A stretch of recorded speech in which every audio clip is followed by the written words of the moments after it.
Hello students, welcome to chemistry room. तो आपको याद होगा हमने प्रीवियस लेक्चर्स में सारे तरह भर के कॉलिगेटिव प्रॉपर्टी पढ़ लिए थे। ठीक है, कॉलिगेटिव प्रॉपर्टी वो सारे प्रॉपर्टी थे जो सॉल्यूट के अमाउंट पे डिपेंड करते थे, ना कि उसके खुद के नेचर पे। मतलब सॉल्यूट का नेचर से ये इंडिपेंडेंट होता था, जबकि सॉल्यूट के अमाउंट पर ये डिपेंड करते थे। तो उसमें जो पहला कॉलिगेटिव प्रॉपर्टी पढ़ा था हमने वो था आरएलवीपी। आरएलवीपी का मतलब है relative lowering of vapour pressure. याद होगा हमने कुछ सॉल्यूट ऐड कर दिया था जब प्योर सॉल्वेंट में, तो उसका वेपर प्रेशर कम हो गया था। ठीक है, और इसके वजह से जो आया था relative lowering of vapour pressure वो इक्वल टू मोल फ्रैक्शन था। ठीक है, उसी तरह हमने सेकेंड कॉलिगेटिव प्रॉपर्टी देखा था एलिवेशन इन बॉइलिंग पॉइंट। उसको हमने डेल्टा टीवी से रिप्रेजेंट करा था। डेल्टा टीवी इक्वल टू आ गया था केबी इंटू मोलैलिटी। करेक्ट है। हम लोगों ने उसी तरह फ्रीजिंग पॉइंट डिप्रेशन भी देख लिया था, है ना। Depression in freezing point equal to क्या था, के एफ इंटू एम। आपको याद होगा के एफ क्या था, क्रायोस्कोपिक कांस्टेंट। उसी तरह के वी क्या था वहां पर, एब्लियोस्कोपिक कांस्टेंट, और एम क्या था, मोलैलिटी। अब आते हैं फोर्थ कॉलिगेटिव प्रॉपर्टी हमने देख लिया था, pi equal to C R T. Pi यहाँ पर ऑस्मोटिक प्रेशर को रिप्रेजेंट करता था और सी यहाँ पर कंसंट्रेशन को रिप्रेजेंट करता था। अब इसमें नोट करके एक बात जान लो कि ये जितने सारे भी कॉलिगेटिव प्रॉपर्टी हैं ये तभी ट्रू होंगे जबकि हमने जो सॉल्यूट ऐड किया है वो नॉन इलेक्ट्रोलाइट है। ठीक है, अगर मान लो हमने नॉन इलेक्ट्रोलाइट सॉल्यूट ऐड किया है तभी ये सारे कॉलिगेटिव प्रॉपर्टी एग्जैक्ट आंसर देंगे। बट अगर हमने जैसे NaCl हो गया, KCl हो गया, इस तरह पर के इलेक्ट्रोलाइट्स अगर डाल दिए सॉल्यूट के जगह पर, तो यहाँ पर कॉलिगेटिव प्रॉपर्टी से एग्जैक्ट रिलेशन नहीं आएगा। वहां पर चीजें जो हैं वो डिफरेंट हो जाएंगी। अब आप सोचो ऐसा क्यों हुआ, क्योंकि हमने कॉलिगेटिव प्रॉपर्टी के बारे में डेफिनेशन यही पढ़ा है कि ये जो है प्रॉपर्टी ऐसे प्रॉपर्टी होते हैं जो सॉल्यूट के अमाउंट पे डिपेंड करते हो। बट अगर हम लोगों ने इलेक्ट्रोलाइट ले लिया तो उस केस में क्या होगा, जैसे मान लो NaCl को आपने वाटर में डिजोल्व कर दिया, तो वाटर में डिजोल्व होने के बाद अब ये NaCl एक नहीं रह जाएगा, ये डिसोसिएट होके Na+ और Cl-, मतलब दो आयन बन जाएंगे, एक केटायन बन जाएगा, एक एनायन बन जाएगा। और कई सारे ऐसे केसेस मिलेंगे जहां पर एसोसिएशन का केस होगा। जैसे मान लो हम लोग एसिटिक एसिड को बेंजीन के सॉल्यूशन में डाल लेंगे, उस केस में यहाँ पर दो मॉलिक्यूल्स मिलकर यूनाइट हो जाएंगे और यहाँ पर एसोसिएशन का चीज देखने को मिलेगा। ठीक है, तो कहीं डिसोसिएशन मिलेगा हमें देखने को, कहीं एसोसिएशन मिलेगा। तो इन सब के वजह से मॉलिक्यूल्स का जो नंबर है, जो सॉलिड मॉलिक्यूल्स का अमाउंट है वो बदलता हुआ नजर आएगा। तो उसके अकॉर्डिंगली कॉलिगेटिव प्रॉपर्टी में भी डिफरेंस आएगा। तो यही बात लिखा हुआ है, dissociation association is not allowed. जब डिसोसिएशन और एसोसिएशन नहीं अलाउड है, जैसे कि हम लोग मान लो यूरिया की बात करें, शुगर मॉलिक्यूल्स की बात करें, तो ये सारे जो मॉलिक्यूल्स हैं जो कि नॉन इलेक्ट्रोलाइट वाले मॉलिक्यूल्स हैं, उसी में केवल ये सारे फॉर्मूले अप्लाई होंगे। ठीक है, और अगर हमने इलेक्ट्रोलाइट्स ले लिया, जैसे NaCl ले लिया, H2SO4 ले लिया, कोई बेस ले लिया, NaOH ले लिया, इस केस में हमने क्या करना है कि ये जो हमने फॉर्मूला अब तक यूज करा था इसको मॉडिफाई कर देंगे। ठीक है, तो एक नया फैक्टर यहाँ पर हम लोग पढ़ने वाले हैं, बेंट हॉफ फैक्टर। ठीक है, तो देखते हैं बेंट हॉफ फैक्टर क्या कुछ कहता है। अब इन्हीं बात को NCERT ने एबनॉर्मल मोलर मास बोला है। तो आपको समझ में आ रहा है यहाँ पर जो मोलर मास है वो एबनॉर्मल टाइप पर का हो जाएगा। आप एक एग्जांपल KCl को ही ले लो। अब KCl स्टार्टिंग में जब सॉल्यूट था तब उसका खुद का एक जो मास होगा वो K का मास और Cl का मास मिला हुआ होगा। वो कितना, उसका मोलर मास की अगर बात करें तो 74.5 ग्राम हो जाएगा। ठीक है, बट जैसे ही वो वाटर में डिसोसिएट हो जाएगा तो वो K+ और Cl- में कन्वर्ट हो जाएगा। अब डिसोसिएट होने के बाद K+ का एक मोल और Cl- का एक मोल हो जाएगा। तो क्या अब इनका मोलर मास वापस से वही रह जाएगा? नहीं, तो इनका मोलर मास भी डिफर कर जाएगा साथ। तो आपको याद होगा कि जितने सारे भी कॉलिगेटिव प्रॉपर्टी हमने देखे थे वो सारे मोलर मास निकालने के काम में आते थे। अब यहाँ पर जो मोलर मास आएगा वो एग्जैक्ट उतना नहीं आएगा जितना कि आना चाहिए, कि वहां पर कुछ एबनॉर्मलिटी हमें देखने को मिलेगा। और ये एबनॉर्मलिटी तो होना ही चाहिए था ना, क्योंकि यहाँ पर मॉलिक्यूल अब एक नहीं बचा, अब ये डिसोसिएट होंगे। कहीं पर हो सकता है कि डिसोसिएशन 100% हो, कहीं पर हो सकता है कि डिसोसिएशन 50% हो, या कहीं पर काफ़ी कम, मतलब ये अलग अलग टाइप पर का डिसोसिएशन हो सकता था। उसी तरह एसोसिएशन कई सारे मॉलिक्यूल्स में हमें देखने को मिलेगा, और हो सकता है कि 100% एसोसिएशन ना हो। तो ये सारे बहुत सारे फैक्टर पर डिपेंड करेगा। तो इन्हीं चीज़ों को हम लोग स्टडी करेंगे वैन हॉफ फैक्टर में, ठीक है। तो ये जो डिसोसिएशन या एसोसिएशन हो रहा है, इसको हम लोग जरा प्रैक्टिकली देखते हैं तो ज़्यादा क्लियर होगा। तो देखो यहाँ कॉलिगेटिव प्रॉपर्टी डिफाइन किया है। तो कॉलिगेटिव प्रॉपर्टी हमने पहले ही देख लिया है कि वो सारे प्रॉपर्टी होते हैं जो कि number of dissolved solute particles पर डिपेंड करते हैं और उनके आइडेंटिटी या उनके नेचर पर कोई डिपेंड नहीं करता। जैसे यहाँ पर ये जो सॉल्यूशन है, इसमें दो तरह के बॉल्स आपको नजर आ रहे होंगे, एक ग्रीन बॉल्स हैं और दूसरे ऑरेंज बॉल्स हैं। तो केवल इनके अमाउंट पर डिपेंड करेगा कॉलिगेटिव प्रॉपर्टी, ये इस पर नहीं डिपेंड करेगा कि इनका खुद का नेचर क्या है। तो हमने अब तक यही 4 कॉलिगेटिव प्रॉपर्टी पढ़ा था। पहला जो था relative lowering of vapour pressure, जो कि क्या था, P1 not minus P1 divided by P1। यहाँ पर P1 नॉट क्या था, प्योर सॉल्वेंट पर का वेपर प्रेशर, और P1 क्या था, सॉल्यूशन का वेपर प्रेशर। आपको पता था जब हम लोग सॉल्यूट डाल देते थे तो वेपर प्रेशर में कमी आ जाती थी, और उनमें relative lowering of vapour pressure जो था वो मोल फ्रैक्शन के बराबर होता था। उसी तरह एलिवेशन ऑफ बॉइलिंग पॉइंट भी हमने देखा था, delta TV equal to KV into M. उसी तरह डिप्रेशन ऑफ फ्रीजिंग पॉइंट भी देखा था हमने, delta TF equal to KF into M. और वहीं ऑस्मोटिक प्रेशर क्या हो गया था, pi equal to N2 by V R T. तो N2 बाई वी को हमने C भी लिखा था, आपको याद होगा ये। बट ये सारे के सारे वैल्यू केवल ट्रू थे नॉन इलेक्ट्रोलाइट्स के लिए। आप ध्यान देना, केवल नॉन इलेक्ट्रोलाइट्स के लिए ट्रू है, इलेक्ट्रोलाइट्स के लिए ट्रू नहीं है। तो हम लोग इलेक्ट्रोलाइट्स के लिए 2 अलग केस लेंगे, एक केस होगा डिसोसिएशन का और दूसरा केस होगा एसोसिएशन का, ठीक है। डिसोसिएशन नाम से आपको पता चल रहा है यहाँ पर मॉलिक्यूल्स डिसोसिएट कर जाएंगे, मतलब पार्ट्स में टूट जाएंगे। तो यहाँ पर मॉलिक्यूल्स क्या होंगे, जितना आपने इनिशियली लिया था घुलने के बाद उनका नंबर ज़्यादा हो जाएगा। मान लो आपने एक मॉलिक्यूल लिया है A- और B+ का, तो वो डिसोसिएट होने के बाद A- और B+ में पूरा टूट जाएगा। तो यहाँ पर आपने देखा कि मॉलिक्यूल्स जो है वो टूट के इनका नंबर ज़्यादा हो जा रहा है। तो ये जो केस होगा वो डिसोसिएशन का केस होगा। वहीं दूसरा केस जो हमें देखना है वो एसोसिएशन का देखना है। तो इसमें मॉलिक्यूल्स आपस में कंबाइन करेंगे, और कंबाइन करने से क्या होगा कि सॉल्यूट्स जितना इनिशियली थे उनसे इनका नंबर कम हो जाएगा। देखो जैसे यहाँ पर देखो, डिसोसिएशन में मॉलिक्यूल्स जो है पहले से अलग हो गए, टूट गए। वहीं एसोसिएशन में मॉलिक्यूल्स कंबाइन होंगे, और कंबाइन होने के बाद क्या होगा, उनका नंबर घट जाएगा, ठीक है। तो आप देखो इस तरह से डिसोसिएशन और एसोसिएशन चलता रहेगा। नंबर ऑफ पार्टिकल्स एक में इंक्रीज होंगे, एक में नंबर ऑफ पार्टिकल्स जो है वो डिक्रीज होंगे। और आपको पता है ये जो कॉलिगेटिव प्रॉपर्टी है वो actually number of solute particles पे डिपेंड करता है, और अगर ये सॉल्यूट पार्टिकल्स पे डिपेंड करता है तो उनके अकॉर्डिंगली कॉलिगेटिव प्रॉपर्टी में भी डिफरेंस आ जाएगा। अब देखो एसिड, बेस और सॉल्ट की बात करें तो ये सारे क्या होंगे, डिसोसिएट करने वाले पार्टिकल्स होंगे, ठीक है। एसिड मान लो जहाँ पर H+ अलग हो जाएगा, बेस वो होगा जहाँ OH- अलग हो जाएगा, सॉल्ट जहाँ पर केटायन और एनायन अलग हो जाएंगे।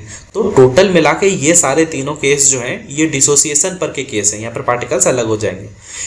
एग्जाम्पल के तौर पर मान लो हमने पोटेशियम क्लोराइड ले लिया KCl, उसको जब हमने वाटर में डिजॉल्व करा तो क्या होगा, जितना हमने लिया था उसके रेस्पेक्ट में 2 टाइम्स जो होंगे वो पार्टिकल्स आ जाएंगे, क्योंकि KCl पहले यूनाइट था। अब जब डिसोसिएट हो जाएगा तो K+ और Cl- 2 पार्ट में डिवाइड हो जाएगा, तो टोटल जितने मोल थे उसके 2 टाइम्स होंगे ना। मान लो हमने 1 मोल लिया तो अब क्या हो जाएगा, 2 मोल हो जाएगा।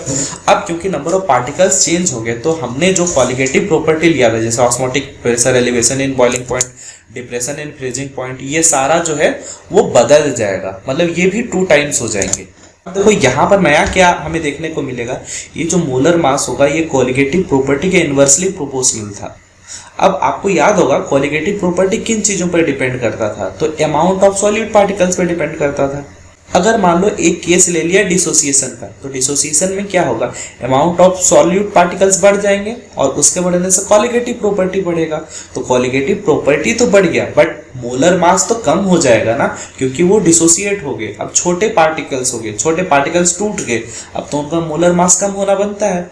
उसी तरह मान लो अपोजिट केस देखते हो, जहां पर कि मान लो वो केस है एसोसिएशन का, तो एसोसिएशन के केस में क्या होगा, वहां पर दो मॉलिक्यूल्स मिलके मान लो एक मॉलिक्यूल बन गया, तो वहां पर मॉलिक्यूल का साइज बड़ा हो जाएगा।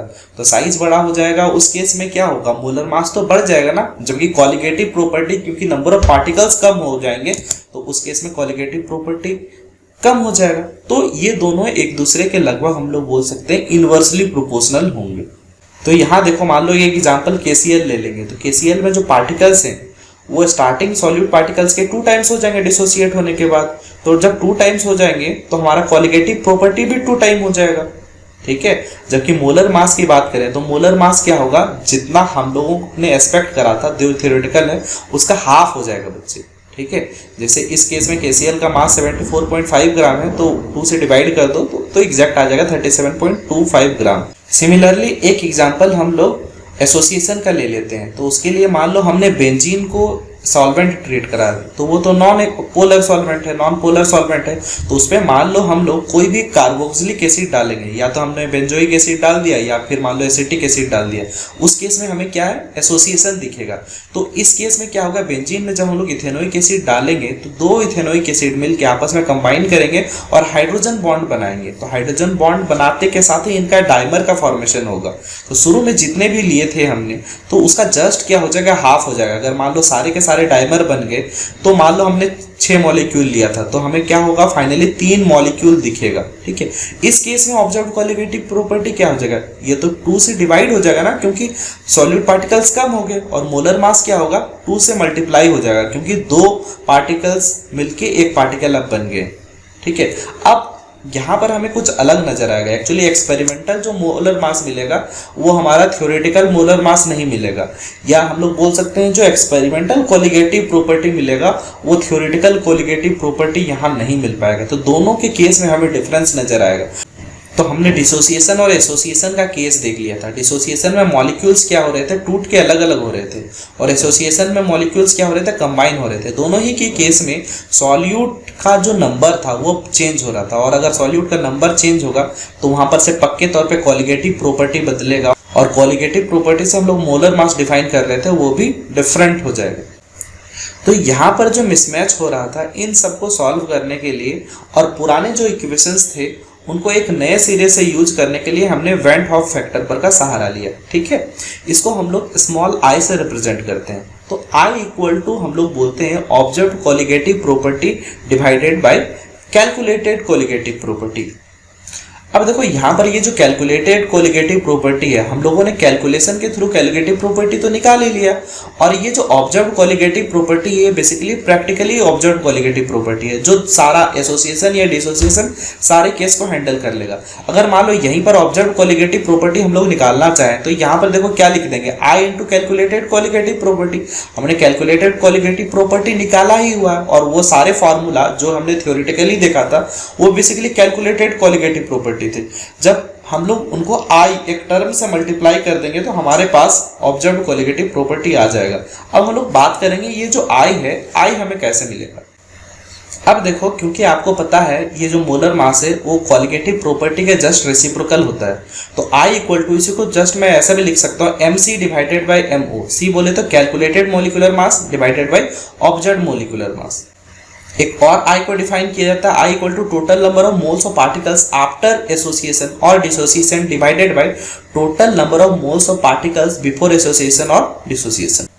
अब चलो हम लोग वेंट हॉफ फैक्टर को थ्योरेटिकल स्टडी करते हैं, ठीक है। इसको स्मॉल आई से रिप्रेजेंट किया जाता है। कॉलिगेटिव प्रॉपर्टी को आपने पहले ही देख लिया है, ये क्वांटिटी ऑफ सॉल्यूट पर डिपेंड करेगा। अब देखो सॉल्यूट 2 तरह के हो सकते हैं, मैंने बताया था, एक इलेक्ट्रोलाइट और दूसरे नॉन इलेक्ट्रोलाइट। तो शुगर यहाँ पर जो है ये नॉन इलेक्ट्रोलाइट है, मतलब कि ये डिजॉल्व होने से पहले इसका अमाउंट जो होगा और डिजॉल्व होने के बाद जो अमाउंट होगा दोनों सेम ही होगा, दोनों में कोई डिफरेंस नहीं होगा, ठीक है। जबकि ये जो NaCl है, NaCl को जैसे ही आप वाटर में डालोगे डिसोसिएट हो जाएगा और ये Na+ और Cl- में टूट जाएगा। आपने अगर 1 मोल लिया है तो ये कन्वर्ट हो जाएगा 2 मोल में आफ्टर डिसोसिएशन। तो आपको नजर आ रहा है कि यहाँ पर जो अमाउंट है वो डिफरेंट हो गया, ठीक है। देखो यहाँ पर लिखा हुआ जैसे NaCl वो डिसोसिएट हो जाएगा Na+ और Cl- में। आपने अगर T = 0 पे इसका 1 मोल ले रखा है और ये उस समय 0 था, तो कुछ टाइम के बाद T टाइम के बाद क्या हो जाएगा, मतलब होगा तो ये काफी जल्दी, क्योंकि ये सॉल्ट है तो तुरंत से डिसोसिएट हो जाएगा, तो 1 मोल Na+ और 1 मोल Cl- हो जाएगा, मतलब टोटल आपके पास 2 मोल बन जाएंगे। तो आपने देख लिया यहाँ पर थ्योरी और ऑब्जर्वेशन में आपको डिफरेंस नजर आ रहा है। ठीक है, जैसे थ्योरी में आपने इलेक्ट्रोलाइट जितना ले लिया, जबकि ऑब्जर्व क्या है उसका 2 टाइम्स आपको नजर आ गया। तो डिसोसिएशन का मान लो केस ले लेते हैं, तो डिसोसिएशन के केस में I = हम लोग बोल सकते हैं observe colligative property divided bye theoretical colligative property. ये हम लोगों ने देख लिया था, I को कुछ ऐसे ही डिफाइन किया था, तब तो हमारा ऑब्जर्व कॉलिगेटिव प्रॉपर्टी क्या आया था, I × थ्योरेटिकल कॉलिगेटिव प्रॉपर्टी। चलो देखो यहाँ पर I जो है वो क्या मिला, ऑब्जर्व कॉलिगेटिव प्रॉपर्टी आपको क्या मिला, 2 टाइम्स मिल गया, डिवाइडेड बाय आपने स्टार्टिंग में कितना लिया था 1, तो यहाँ पर I का वैल्यू क्या हो गया, यहाँ पर I का वैल्यू बच्चे 2 हो जाएगा। ठीक है, अब हम लोग एक टेबल बनाते हैं। देखो केस क्या क्या हो सकता है, केस हो सकता है डिसोसिएशन और एसोसिएशन का। ठीक है, यहाँ पर लिखा हुआ क्वांटिटी ऑफ सॉल्यूट, यहाँ पर लिखा हुआ कॉलिगेटिव प्रॉपर्टी, यहाँ पर मैंने लिख दिया मोलर मास और यहाँ पर मैंने लिख दिया I। तो देखो यहाँ डिसोसिएशन का अगर केस लेते हो तो उस केस में क्वांटिटी ऑफ सॉल्यूट क्या होगा, पक्का बात है डिसोसिएट होगा तो ज्यादा ही होगा ना, बढ़ेगा, इंक्रीज होगा। ठीक है, वहीं पर अगर आप एसोसिएशन की बात करो तो 2 मॉलिक्यूल मिलके मान लो 1 मॉलिक्यूल हो जा रहे हैं, तो आपको नजर आ रहा है कि उस केस में क्वांटिटी ऑफ सॉल्यूट क्या हो जाएंगे, घट जाएंगे ना। ठीक है, अब देखो कॉलिगेटिव प्रॉपर्टी क्योंकि क्वांटिटी ऑफ सॉल्यूट पे डिपेंड करता था, तो अगर ये इंक्रीज करेगा तो पक्का बात है कॉलिगेटिव प्रॉपर्टी भी इंक्रीज करेगा। वहीं अगर एसोसिएशन की बात करें तो एसोसिएशन के केस में कॉलिगेटिव प्रॉपर्टी क्या होगा, डिक्रीज होगा। और आपको पता है ना कॉलिगेटिव प्रॉपर्टी तो मोलर मास के इनवर्सली प्रोपोर्शनल होता है ना, तो अगर मान लो कॉलिगेटिव प्रॉपर्टी बढ़ जाएगा तो मोलर मास को तो घटना बनता है। और ऐसे भी सोचो ना, अगर मान लो वो डिसोसिएट कर गया, मॉलिक्यूल्स टूट गए तो उनका मोलर मास तो घट जाएगा, वहीं एसोसिएट कर गया, मॉलिक्यूल्स कंबाइंड हो गए, उस केस में उनका मोलर मास तो इंक्रीज करना बनता है। अब I जो है एक फैक्टर हमने इंट्रोड्यूस किया था, वेंट ऑफ फैक्टर, इसको हमने क्या किया था, observe colligative property divided bye theoretical colligative property. तो डिसोसिएशन के केस में ऑब्जर्व कॉलिगेटिव प्रॉपर्टी जो था वो ज्यादा आ गया था ना, तो I का वैल्यू क्या हो जाएगा, उस केस में 1 से ज्यादा हो जाएगा। वहीं एसोसिएशन के केस में जो ऑब्जर्व कॉलिगेटिव प्रॉपर्टी था वो तो कम हो गया था ना, तो I का उस केस में क्या हो जाएगा, वैल्यू 1 से कम हो जाएगा। ठीक है बच्चे, तो हम लोगों ने जैसे डिसोसिएशन का केस देखा था उसी तरह देखो यहाँ पर एसोसिएशन का केस दे रखा है। अगर आप मान लो ये जो एसिटिक एसिड है इसको बेंजीन में डालोगे तो यहाँ पर ये जो एसिटिक एसिड है ना ये डाइमर का फॉर्मेशन करता है। ठीक है, याद रखना बेंजीन एक नॉन पोलर सॉल्वेंट है, तो उसके साथ ये एसिटिक एसिड तो डिसोसिएट करेगा नहीं। याद रखना, आप ये इसमें कंफ्यूज मत होना, एसिटिक एसिड को अगर आप बेंजीन में डाले हो, ठीक है, एसिटिक एसिड को अगर जब बेंजीन पे डालोगे एसोसिएशन उस केस में होगा। मान लो एसिटिक एसिड को आपने वाटर में डाल दिया, उस केस में बच्चे डिसोसिएशन होगा, उस केस में I का वैल्यू 1 से ज्यादा हो जाएगा। बट जब एसोसिएशन होगा उस केस में I का वैल्यू 1 से कम हो जाएगा। तो यहाँ पर क्या है, 2 एसिटिक एसिड मान लो कंबाइन करके 1 हो जाते हैं, तो I = 1 डिवाइडेड बाई 2, इसका मतलब ये वैल्यू कितना हो जाएगा, 0.5, जो कि 1 से छोटा है। अब I का फॉर्मूला तो आपने देख लिया, I = observed colligative property divided bye theoretical colligative property. और आपको पता है कॉलिगेटिव प्रॉपर्टी के इनवर्सली प्रोपोर्शनल होता है मोलर मास, तो ये क्या हो जाएगा, I = theoretical molar mass divided bye observed molar mass. ठीक है, तो अब जब I आ गया तो हमारे पास जो भी कॉलिगेटिव प्रॉपर्टी थे, देखो हमने समरी जो पढ़ा था वो अब मॉडिफाई हो गया, हमने सबके पास एक एक I लगा दिया। जो पहला कॉलिगेटिव प्रॉपर्टी था RLVP relative lowering of vapour pressure equal to क्या था, मोल फ्रैक्शन ऑफ सॉल्यूट। ठीक है, तो उससे पहले हमने वेंट ऑफ फैक्टर इंट्रोड्यूस कर दिया I। अब RLVP इक्वल टू क्या हो जाएगा, I × XB। ठीक है, उसी तरह डेल्टा TF इक्वल टू क्या हो जाएगा, I × KF × M। Delta TB equal to I × KB × M। उसी तरह pi equal to I × CRT। तो हमने जितने सारे भी कॉलिगेटिव प्रॉपर्टी हैं सबके बाहर एक हमने यहाँ पर I लगा दिया। देखो अब ये जो ये मॉडिफाइड फार्मूला हम लोगों ने यूज कर लिया, अब इसको हम लोग नॉन इलेक्ट्रोलाइट हो या फिर इलेक्ट्रोलाइट हो किसी के लिए भी हम लोग यूज कर सकते हैं। आप समझ रहे हो, नॉन इलेक्ट्रोलाइट पर के लिए तो ये सिंपल हो जाएगा, इसका वैल्यू I का वैल्यू 1 हो जाएगा, जबकि इलेक्ट्रोलाइट्स अगर हैं उस केस में मान लो I का वैल्यू हो सकता है 1 से ज्यादा होगा। मान लो कहीं एसोसिएशन का केस होगा तो हो सकता है वहां पर I का वैल्यू 1 से कम होगा। तो अगर हम लोग I का वैल्यू निकाल के पुट कर देंगे यहाँ पर तो हमारे पास डिजायर्ड रिजल्ट आ जाएगा वो। ठीक है, बच्चे अभी तक हमने जितना भी एग्जाम्पल लिया वो आपको याद होगा, या तो डिसोसिएशन का हो या तो एसोसिएशन का हो। उसमें सारे के सारे मॉलिक्यूल्स या तो डिसोसिएट कर रहे थे या एसोसिएट कर रहे थे। उस केस में आई को डायरेक्टली मैं 2 टाइम्स कर दिया था या डिवाइडेड बाई 2 कर दिया था। बट ये जरूरी तो नहीं है कि सारे के सारे मॉलिक्यूल्स डिसोसिएट कर जाएं, और ये भी जरूरी नहीं कि सारे के सारे मॉलिक्यूल्स एसोसिएट कर जाएं। तो आपको इसको स्टडी करने के लिए आपने क्लास 11 में एक चैप्टर पढ़ा था अल्फा के बारे में, ठीक है, जो था डिग्री ऑफ डिसोसिएशन। तो उन सारे प्रॉब्लम्स को टैकल करने के लिए अब आई का हमें रिलेशन देखना पड़ेगा डिग्री ऑफ डिसोसिएशन या फिर कहें डिग्री ऑफ एसोसिएशन। ये दोनों टर्म याद करो, आपने क्लास 11th में आयोनिक इक्विलिब्रियम में पढ़ा था, हम लोग उसका यूज करने वाले हैं, ठीक है। तो इन सब का यूज करने के लिए हम लोग चलो एक एग्जांपल लेते हैं। आपको याद होगा एसिटिक एसिड क्लास 11 में आपने पढ़ा था, ये एक वीक इलेक्ट्रोलाइट है। तो ये वीक इलेक्ट्रोलाइट है तो पक्की बात है ये पूरा का पूरा डिसोसिएट होगा नहीं, ठीक है। मान लो हमने एक एग्जांपल ले लिया ऐसे ही, इसका जो है 100 मोल्स ले लिया, और मान लो मैंने ये बोल दिया कि 50% इसका डिसोसिएट हो जाएगा, उसमें मतलब 50 मॉलिक्यूल जो है वो डिसोसिएट हो गए। ऐसा होगा नहीं, इनका डिसोसिएशन काफी कम होगा, बट यूं ही मैंने ले लिया, ठीक है। उस केस में डिग्री ऑफ डिसोसिएशन कितना हो जाएगा, 50 डिसोसिएट किए, टोटल हमने लिया कितना था 100, तो इसका डिग्री ऑफ डिसोसिएशन क्या हो जाएगा बच्चे 0.5। तो यहाँ पर I को हमने कैसे रिप्रेजेंट किया था, डिसोसिएट होने के बाद टोटल मॉलिक्यूल्स का सम डिवाइडेड बाय इनिशियल हमने जितना लिया। तो देखो ये 50 बच गए, ये 50 और ये 50, टोटल मिलके कितने हो गए 150, डिवाइडेड बाय हमने इनिशियली कितना लिया था 100, तो हमारे पास I का वैल्यू कितना आ गया 1.5, ठीक है। इसको हम लोग जनरलाइज कर देते हैं। देखो अब इस बात को मान लो हमने जनरलाइज कर दिया, ठीक है। मान लो कोई भी टाइप पर का इलेक्ट्रोलाइट था AN, जो कि टूटकर Na बन गया। याद रखना AN मैंने ले लिया, ये कंबाइंड फॉर्म था, अब उसका n नंबर ऑफ पार्ट्स में ये डिसोसिएट हो गया। मान लो स्टार्टिंग में इसका आपने 1 लिया, ठीक है, तो 1 ले लिया, तो स्टार्टिंग में ये तो डिसोसिएट नहीं हुआ था, तब तो ये 0 हो गया था। कुछ टाइम के बाद मान लो उसका डिग्री ऑफ डिसोसिएशन अल्फा था, तो 1 में से अल्फा अगर डिसोसिएट होगा तो एक बात बताओ, देखो यहाँ पर इसका एक मॉलिक्यूल जो है वो टूटकर इसका n मॉलिक्यूल बनता था, तो यहाँ पर अगर अल्फा मॉलिक्यूल डिसोसिएट होगा तो यहाँ पर क्या बन जाएगा बच्चे, ये n अल्फा बन जाएगा ना। अब देखो टोटल कितना हो गया, तो 1 माइनस अल्फा, अब जितने बचे t टाइम के बाद, तो ये हो जाएगा 1 माइनस अल्फा और साथ में ये n अल्फा, तो 1 minus alpha plus n alpha. अब याद करो I को हमने कैसे डिफाइन किया था, I इक्वल टू हमने बोला था डिसोसिएट होने के बाद जितने molecules divided by initial taken, तो ये क्या हो जाएगा 1 प्लस, देखो यहाँ पर से अल्फा कॉमन निकाल लिया, तो ये क्या हो जाएगा n-1, और क्योंकि स्टार्टिंग में हमने एक ही मोल लिया तो डिवाइडेड बाय 1 हो गया।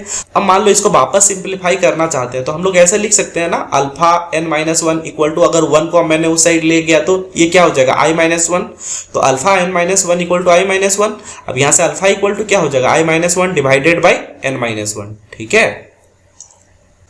तो यहाँ पर से अल्फा इक्वल टू क्या हो जाएगा i-1 डिवाइडेड बाई n-1, तो देखो ये वैल्यू आ जाएगा हमारे पास।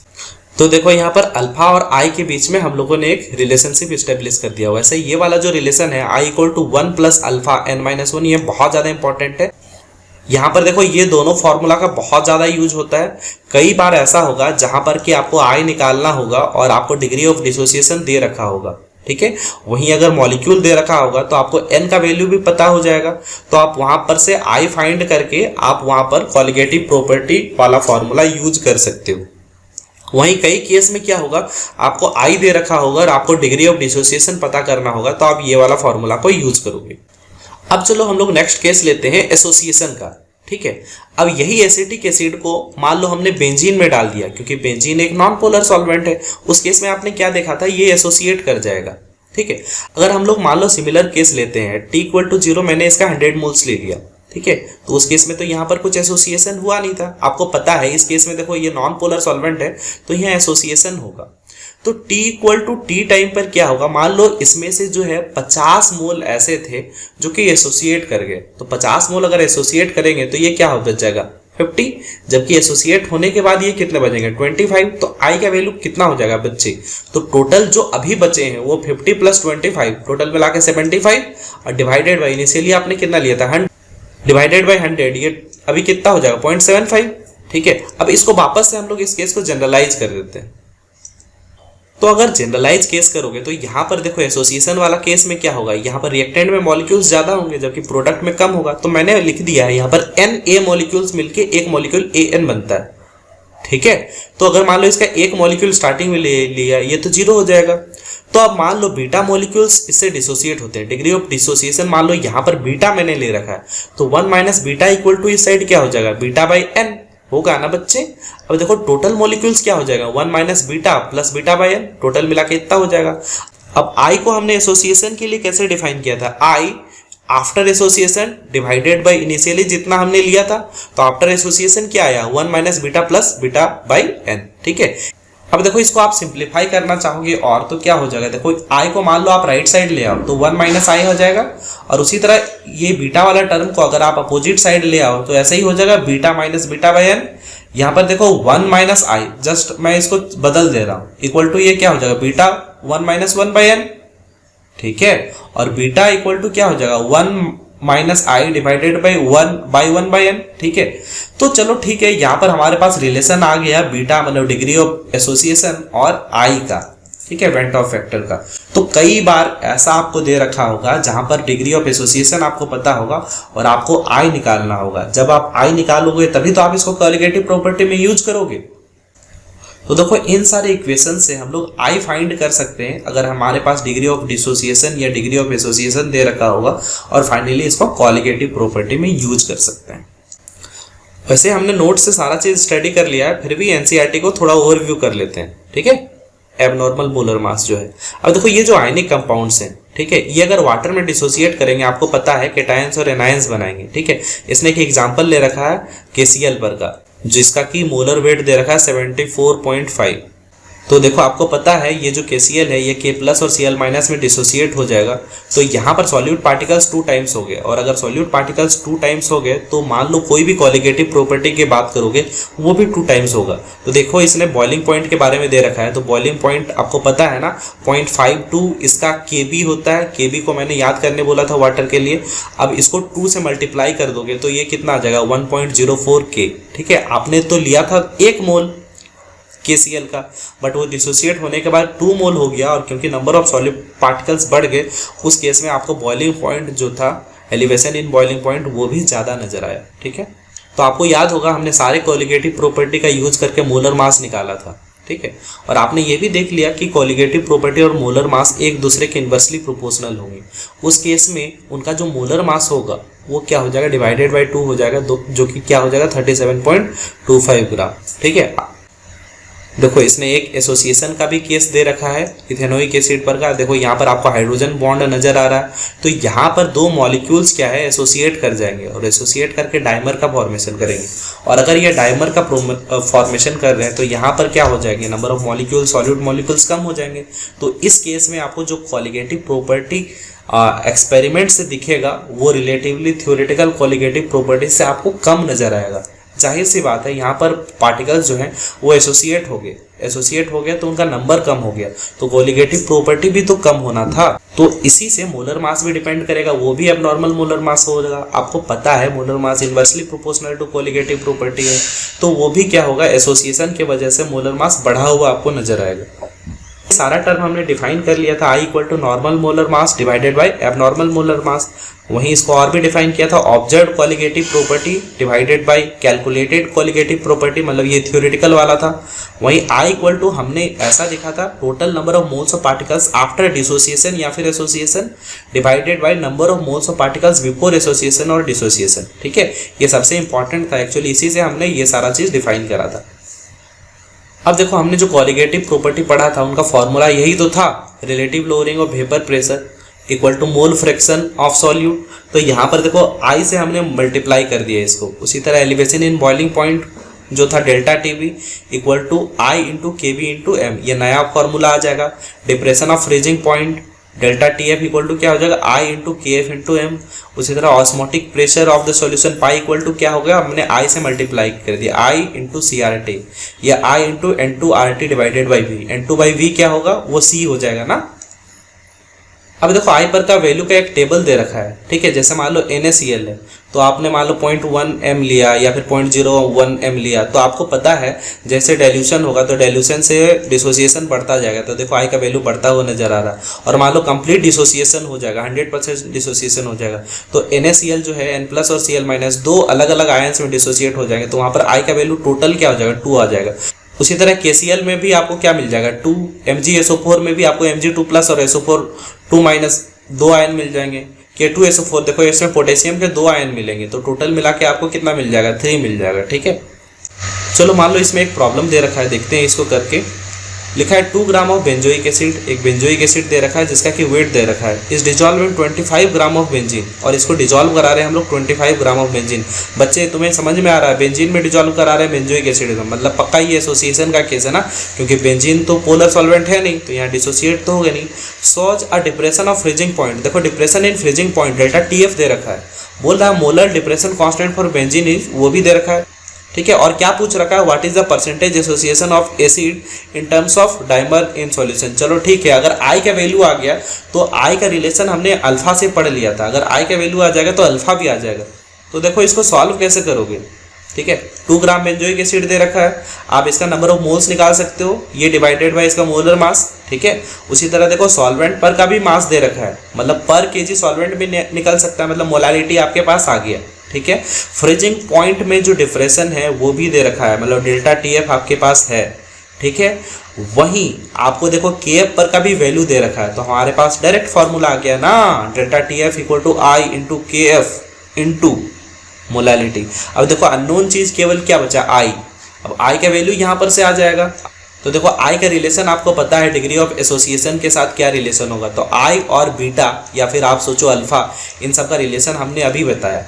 तो आप वहां पर से जब I का वैल्यू पता है तो बीटा का वैल्यू भी निकल जाएगा, फाइनल हमारे पास आंसर आ गया, बस खत्म है।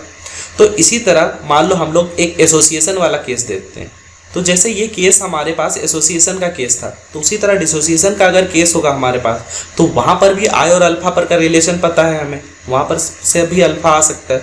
तो इस तरह के प्रॉब्लम्स पूछे जाते हैं।